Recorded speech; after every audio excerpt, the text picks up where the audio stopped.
ഒരു ദിവസം കാട്ടിലൂടെ നടന്നുകൊണ്ടിരുന്ന ഷേരു ഒരു ബോർഡ് കണ്ടു. നിങ്ങൾക്ക് പല്ലുണ്ടോ? ആ ഉണ്ട്. പല്ലിന് മൂർച്ചയുണ്ടോ? ഇല്ലെങ്കിൽ സമീപിക്കുക. ഷാർപ്പ് കരടി, പല്ലു വിദഗ്ധൻ, തീർച്ചയായും മൂർച്ച കൂടും. ആ അതു കലക്കേ. കടിയൻ വിളിച്ചു, താനും വാ. സൂത്ര, തൻ്റെ പല്ലിന് മൂർച്ചയുണ്ടോ?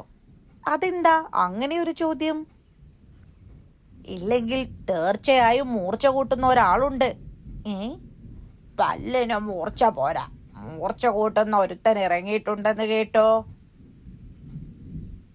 അവനെ വിളിക്കാൻ പലരെയും വിട്ടു, ഇതുവരെ എത്തിയിട്ടില്ല. ഷേരു ആളെ കൊണ്ടുവരും. തീർച്ചയായും മൂർച്ച കൂടും. അവൻ എവിടെ? അതാ അവിടെ. മൂർച്ച കൂട്ടുന്ന ആളല്ലേ? അതെ, പക്ഷേ പല്ലൊന്നും കിട്ടാനില്ല.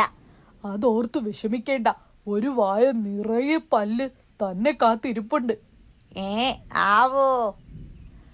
കല്ലും പല്ലും തമ്മിൽ ഉരച്ചാൽ തീർച്ചയായും മൂർച്ച കൂടുമോ? പിന്നെ പല്ലിൽ കല്ലുരച്ചു മൂർച്ച കൂട്ടുന്ന വിദ്യ എൻ്റെ അപ്പൂപ്പൻ പഠിപ്പിച്ചതാ. സത്യത്തിൽ ഇറച്ചി തിന്നുന്നവർക്ക് മുഴുവൻ ഇത് അത്യാവശ്യമാ. മൂർച്ചയായോ? പ്രത്യേക തരം കല്ല. ഇല്ല, ഒന്നുകൂടി ആവാനുണ്ട്.